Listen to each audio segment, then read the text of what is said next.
The difference between somebody who can scale a home service and contracting business successfully and someone who can't, it's how big their balls are. My big gorilla ball. So in this video, I'm going to talk about the exact steps that you have to take to scale a business to 10K a month, 50K a month, 100K a month, and then up to 200, 300, 400K a month and beyond. We're going to go over each process, exactly what it takes to get there, and then how you have to reinvent yourself as a business owner at each different tier. Because spoiler alert, the same way you do your job at 10K a month is not the same way you do your job as an owner at 50K. And the same way you do your job at 50K is not the way you do it at 100, 200, and plus.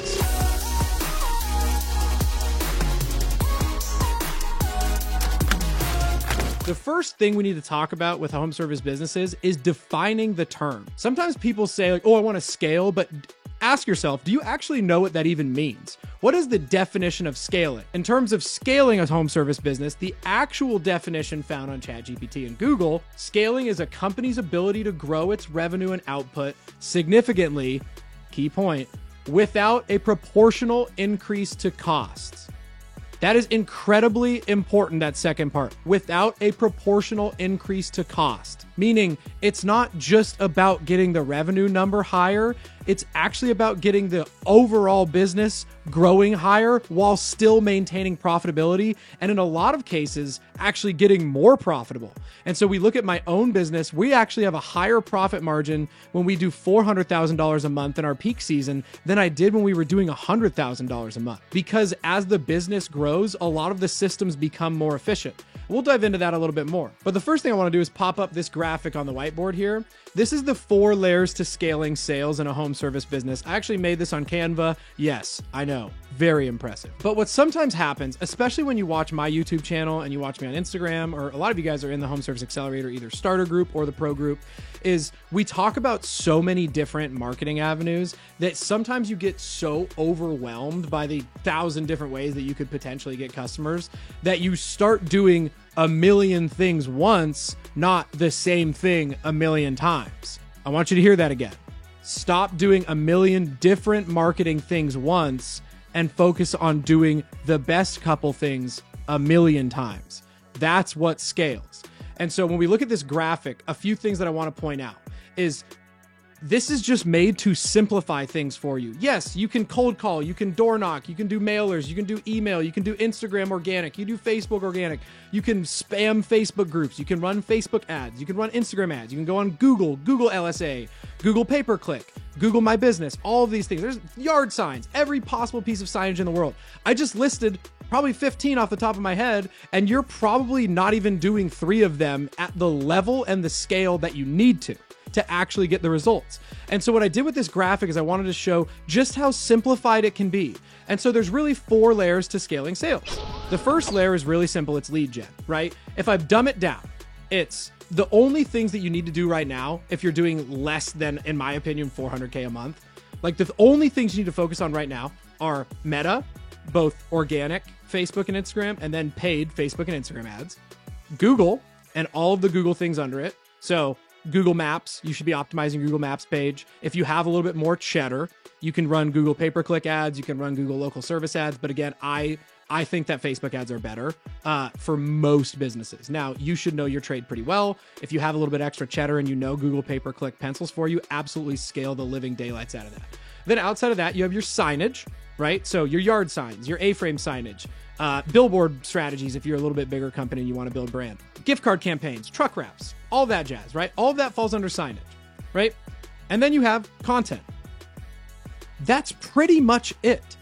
So it's really 4 categories. It's the Meta categories, it's the Google categories, it's signage, and then it's content. Yes, there's other ways to do it, but I'm telling you, as someone who has scaled a home service business from 0 up to the level it is now, these are the only things you need to do. Everything else is a distraction. Listen to that again. Everything else is a distraction. Sure, there might be a few exceptions to the rule, but if you're not at the stage of your business you want to be at now, I would rather you focus all of your attention into these things than trying to do 1,000 different things and doing a C- or F effort into those. So when we look at this, that's the first layer. It's just lead gen. That's it. That's the top of the funnel. All we're doing is just generating leads. That's the only things you need to have to generate enough leads to scale your business. Then once you get past that, the next stage is opportunity chasing. And that's really simple. I'm not going to spend a lot of time. Opportunity chasing is how many of these leads are we actually converting to jobs? And what different things can we use to actually close more opportunities? You should be using a CRM system or a point of sale system like Jobber to build quotes, House Call Pro, anything like that to build quotes. You should be using Snipey Lead, Go High Level, or some form of outreach tool to get your inbound leads converted to in-person quotes or virtual estimates at a higher rate. And then it comes to job completion. And so many people come on my channel, so many people message me on Instagram, so many people in Home Service Accelerator. They're so focused on 1 and 2, rightfully so. Obviously, lead gen and closing jobs is going to make you more money. But it's so funny to me that the last thought on a lot of people's minds is super serving their customer on the job. Like, I'm not just saying this for my health. I'm not just saying this to be foo-foo, like make you feel good. There is no better form of marketing than just doing an unbelievable job on site for the customer. People will sing your praises when you go above and beyond. And just to put it in clear perspective for you, the difference between doing a good enough job for them to sing your praises and doing just a passable enough job is very finite. And so for my team, a big message this year has been the Warren Buffett quote. Ever heard of him? Warren Buffett, one of the richest people to ever walk the planet. He's been involved in hundreds, if not thousands, of businesses, probably even tens of thousands, if not more. And he was asked at a keynote conference, like, what is your advice for the American business owner? Like, if you could give them one piece of advice. And here's his quote: the best advice to small business owners: never stop thinking about the ways that you can delight your customer. No company has ever failed that has millions of delighted customers. It sounds foo-foo, it sounds cliche, it sounds, everything else. Like I'm just in here sitting from my ivory tower talking about how you just need to super serve. But the reason that this channel has gotten a lot more viewers and the reason why Home Service Accelerator has exploded is because I document every single step along the way in my business, and people can see what we did in year 1. They can see what we did in year 3. They can see what we did in year 5. And when I talk about the difference between when we started making like good money and we started making like absurd money per month, was when we hammered down the wow moments to delight customers in person. So I've talked about it in other videos, but it's really fascinating. In year 1, 95% of our customers we had to pay for through paid advertising. That obviously makes sense in year 1 because no one knew our name. Year 2, it was in the 80s. Year 3, it was in the 70s. Year 4, it was in the 60s. And this year, 45% of our customers came from paid ads. That means that more than half of our business and our revenue came from word of mouth, referrals, and organic SEO. That is my business's numbers screaming at you that advertising and everything is great. It's gasoline on the fire. Of course, we need to just get more at bats to close more jobs. You will build a wagon of a business if you find these little moments for wow factors with your customers. This is something that I've talked to my crews about. We're implementing it a lot more aggressively this year. But here's a stupid example of something that's so easy that will absolutely change the frame your customer has. When you get on site and the garbage bins are out, but they've been picked up and they're just sitting at the curb, take the garbage bins up to the side of the house for the customer and then tell them you did it. It's one thing to do a really good job for something that the customer's paid for. It's a whole nother ballgame to go above and beyond than the original scope of work. This is a social phenomenon called the law of reciprocity. The more you give somebody without asking for something in return, the more that customer is going to feel indebted to you to somehow help you out. So you make that customer feel good, you serve them, you bring them a coffee on the estimate, you offer to bring them an energy drink like what Andy Hobaika talked about in the interview we did a little bit ago. Stuff like that. You take their garbage bins up, you fix something that you see is broken that's easy to fix. You look for those little moments of wow for the customer outside of the quoted scope of work, and you'll be stunned at the ways that they reciprocate that energy back to you, typically in the form of 5-star reviews, referrals, and other things like that. And this is the moment where I'm going to look right at you, the business owner, and ask you this question. If your calendar looks like this and you have gaps on days or even multiple days a week, but in that same sentence, you have a marketing avenue that is working. So you're running Facebook ads at $40 a day and it's working positively. You're doing a yard sign strategy and it's working positively. Yet you have empty days on your schedule. I don't know a clearer way to convey this to you. You are playing scared. Period. Let's use Facebook ads, for example. If you are running a positive return on ad spend Facebook ad campaign, let's say you're spending $40 a day over the course of a week, it's $280 and it's bringing you, $1,500, $2,000 worth of sales a week. It's a positive return on your ad dollars, yet you've been running the same budget per day while it's been positive. You are playing scared. So you have to ask yourself, do you want to be an owner op, or do you want to scale up, get bigger, hire more people, and then scale even higher to the point where you don't have to do anything in the day-to-day and you can manage the managers and the team? If the answer to that question is yes, then why are you not scaling the things that are working? If you were truly honest with yourself, and I'm saying that as someone who played scared for years, I did this. So I'm not telling you this because I haven't experienced it. I did this myself. I was spending the same amount on ads, even though they were penciling positively every year, because in my mind, I had kind of set that personal thermostat to about 70 degrees. And anytime it got a little scary, anytime it started to heat up a little bit, I would turn it back down because it felt safer doing it at that level, right? And so it's really easy math equation. If you're doing a marketing thing and it's working, you should spend more every single week until one of two things happens. Either A, the ads start to fatigue, the marketing avenue starts to fatigue, meaning maybe you were getting a 8x and then once you scaled it really hard, it went down to like 3x. You realize you had a cap there. Or you get so busy that you have to hire more. That's the only two problems with this equation. Realistically, most of you don't have the second problem. You have the first problem, where it's scary to scale the ads because you're then putting money out into the world. You're paying Mark Zuckerberg. Instead of $40 a day, you're paying him $60. Instead of $60 a day, you're paying him $80. Instead of $80, you're paying him $100. And so now your math on marketing looks like, oh, I used to spend $280 a week. That's pretty scary to spend $500 a week. So maybe the internal conversation's going something like this. You're spending $40 a day. You're spending $280 a week on Facebook ads. And it's working slowly, but it's working. You then think like, okay, maybe I could go to $70 a day, right? But then the thing that stops you from doing that is you go, okay, 70 times 7. Now I'm spending $490 a week. Oh my gosh, that's about $500 a week. That's $2,000 a month on ads. But it's working. So if you have these goals and aspirations to scale up massively, why are you not scaling that? That is part of scaling. You got to put more money into the machine to get it back. Another example is a lot of you guys are yard sign guys. I love yard signs. They're fantastic. But when somebody messages me on Instagram, they're like, yeah, man, like the yard signs were awesome. I put out 150 last month. And I'm like, cool. What are you putting out this month? And they say, oh, I just got 150 again. And I'm like, but they're working. Why would you not scale that up? They're working. And so if you bought 150 signs with stakes and the invoice came out to $475, $500, why are you not buying 250 the next month and spending, $700, $800 something dollars? Why are you not doing that?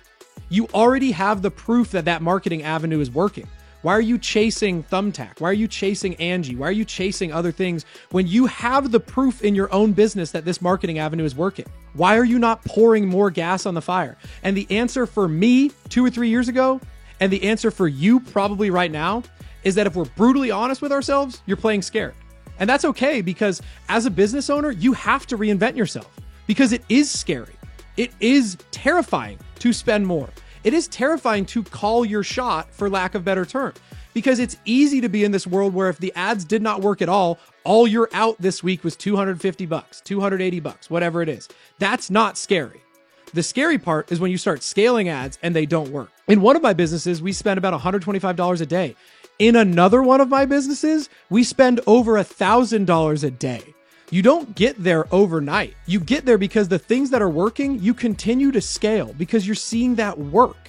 So I didn't start spending $1,000 a day in that business. I started spending $100 a day, and then it worked. And then I spent $200 a day, and it still worked. And then I spent $300 a day, and it still worked. Then when I got to $400 a day, something broke operationally. So then what did I do? Okay, cool. That's the limit for the business right now. As an owner, I have to reinvent myself or reinvent my processes in order to scale to that next level. So if you take that business, for example, what happened was we got so inundated with leads and we got so inundated with opportunities that I had to go back and hire more salespeople so that we could service the amount of new leads. Because what was happening was when we were running it that way, we got to about $400 a day.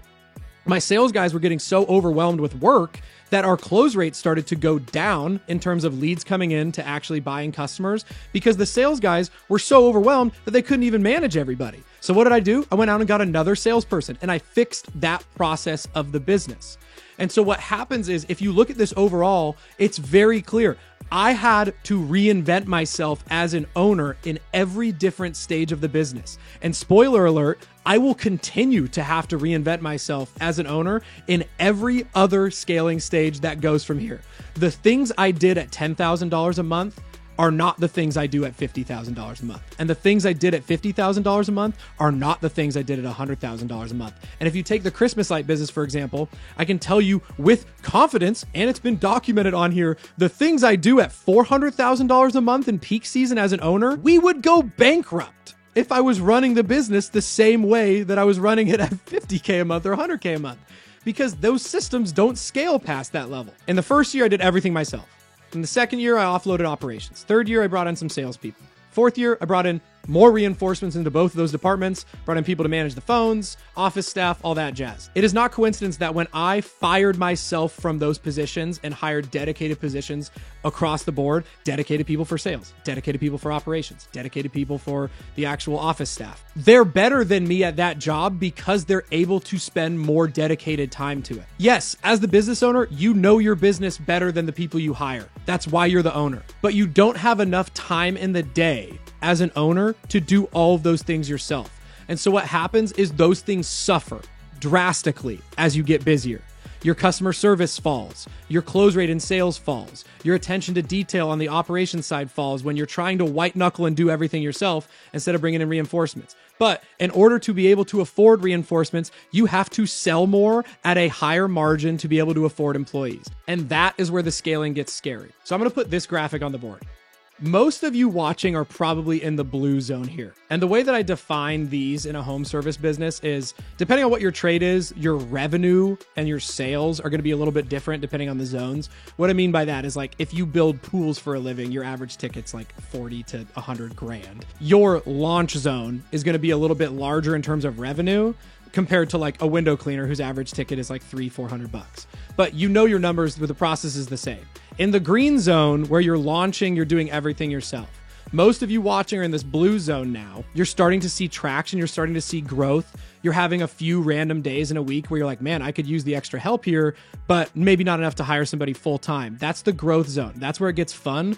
But most people fall right in that zone and stay there because that's where the business gets challenging. And so if you look at the numbers of businesses that fail in the US, most businesses fail in year 1. And then the other most common time they fail is at year 3. And the reason for that is really simple. If you're a dog, if you're an animal, you can white knuckle and just run year 1 as piss and vinegar and do everything yourself with just a good work ethic and a little bit of dirt under your fingernails and survive. But then the reason why a lot of these businesses go out of business in year 3 is that's where they start to see the growth. And then one of two things really happens. They either A, can't hire well, or B, they're afraid to scale properly to keep the hires busy. Because that's where the entrepreneur has to reinvent themselves. That's where my job as an owner has drastically changed.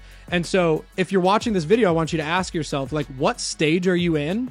And is it a fear thing keeping you from scaling up to hire more people? Maybe it's scaling ads. Maybe it's, you need a second vehicle, but you're afraid to finance it or everything else because Dave Ramsey tells you that's a bad idea, whatever it is. But sometimes the most valuable thing that you can learn yourself is, I'm not saying to play reckless. I'm saying your business is probably not going to go to zero in any scenario. You might have a little bit lower margin temporarily as you scale, but your business is not going to go to zero. And so if I have to be the one that takes that governor off you a little bit and give you permission to nut up a little bit and scale and get into that next stage as an owner where it is a little bit scary, I'm happy to do that for you. But just know, when I'm saying this, I'm not saying this as somebody that hasn't done it themselves and isn't in the middle of doing it myself. So I want to just tell you, it is scary. It is scary to scale ads. It is scary to hire a second crew. Shoot, 3 years ago, we were still running installs out of U-Haul trucks. I have 5 vehicles now. 5 vehicles in my brand. That is scary to take on 6 figures of vehicle debt in the business.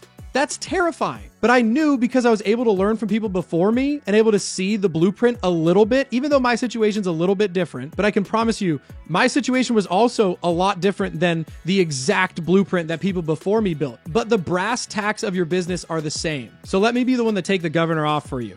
If you're doing 10K a month, 20K a month, 50K a month, 70K a month, whatever it is, you're not going to go to zero. That's not going to happen. Even if the economy takes a hit, if you look at the data, even in 2008, the worst possible time to be a home service business owner in any trade, most trades only really fell by about 20 to 30%. And so even in that worst case doomsday scenario where banks were closing and the economy was plummeting, and that crash was directly tied to homes, not the stock market, not inflation, anything else, that crash was directly tied to your customers, most trades only fell by about 20 to 30%. And so we look at that historical data to show ourselves, okay, worst case scenario is you're probably not going to be homeless. Worst case scenario is more realistically, you might at the beginning have temporarily low margins. You might have new headaches. You might have to manage employees for the first time and deal with the headaches that come with people calling out and all that jazz. But I always like to focus back on what matters. And what matters here is your business and the goals you have in your business is to scale to new heights. And so if your scaling involves second vehicles, third vehicles, extra crews, whatever else, then this is what you have to do. You are not going to get to those goals running the business the same way for 3 years. It's not just going to miraculously fix itself. It's not. You're going to have to reinvent yourself as an owner, and most of that comes from scaling. But here's another thing I want to know, because most of this was about marketing. If you have a schedule that looks like this, and you're booked out 2, 3, 4 weeks, but the income isn't where you want to be at, I'm sorry to be the one to tell you this, but you're also playing scared. Because if your schedule is booked out 3, 4, 5 weeks, you're actually losing sales based on your availability. And what needs to happen in that case is you got to nut up and hire. You got to hire another crew. You got to do whatever else. There's no flex to being booked out long term. When someone tells me they're booked out 3 months in advance, I kind of scoff a little bit because I'm like, yeah, cool, that's a flex. But if you're booked out 3 months in advance, really only two things are happening. You're either A, too cheap, or B, you're afraid to hire. Because if you're booked out super far in advance, you're probably the low-cost provider. And then if you're not the low-cost provider, you should probably hire. Because if you're booked out 3 to 4 weeks, 5 weeks, whatever else, if you bring on a second crew, now you're only booked out a week and a half, maybe 2 weeks. And then what happens is your close rate will go up on sales because people are getting instant gratification. Shout out to Jeff Bezos for completely ruining our brains in terms of realistic timelines for getting what we want in the commerce world. But that's the same way in home services. If I give somebody a quote for permanent Christmas lights right now, and then they're like, yeah, let's move forward. And then I tell them, great, our next availability is 60 days from now or 40 days from now. I'm going to get substantially less deposits on those jobs and approvals on those quotes because people want it now. And so if you're the person that's bragging about being 3 months booked out and you're not a multimillionaire, that's also an issue. And so to wrap it up, I want to be crystal clear because these are the same exact problems that I have gone through and I continue to navigate through right now as I grow my businesses. A lot of us have a subconscious and internal thermostat. And it goes both ways. Ed Milet has talked about this. Alex Hormozi has talked about this. Every one of your favorite finance and entrepreneur influencers has talked about this. What happens is if things get really bad and the temperature starts getting really low, you will find a way when your back's against the wall to figure it out. When my back was against the wall and I had to pay rent with a credit card for a few months because my business bank account was basically at zero, having to pay for a lot of the mistakes that were my fault, I was able to crank it back up to a point where I was able to survive because my back was against the wall. But the alternative is also true. A lot of us, when things start to get really good and you start to get crazy lead volume and you start to get booked out a week, 2 weeks, 3 weeks, that's where your thermostat starts getting really high, but you regulate it back down to about that 70 because you might not be consciously telling yourself this, but you are subconsciously telling yourself it by your actions, is that's getting busier, and getting busier is also scaring you. And so you start to turn it back down where you're like, okay, I can pump down the advertising a little bit. This feels safe. I'm busy. I know I have guaranteed income for a few weeks. This is nice. This feels cozy. But again, what's cozier? The long-term goals you have in your business or the immediate feeling a little bit more relaxed that the business is stable, for lack of a better term? But to be honest with you, if you're an owner-op, it's not very stable because you're still one injury away. You're one sickness away. You're one horrible accident away from not being stable at all, even while being booked out really far. And so I hope this video is helpful. And then if you guys want more info, obviously you can find me on Instagram.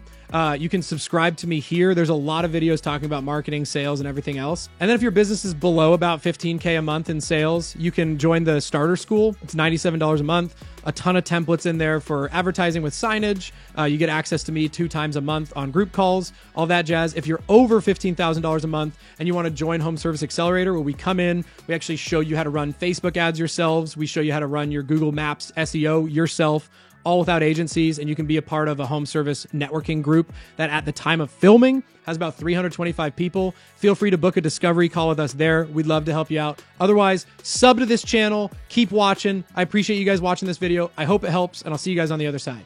Peace.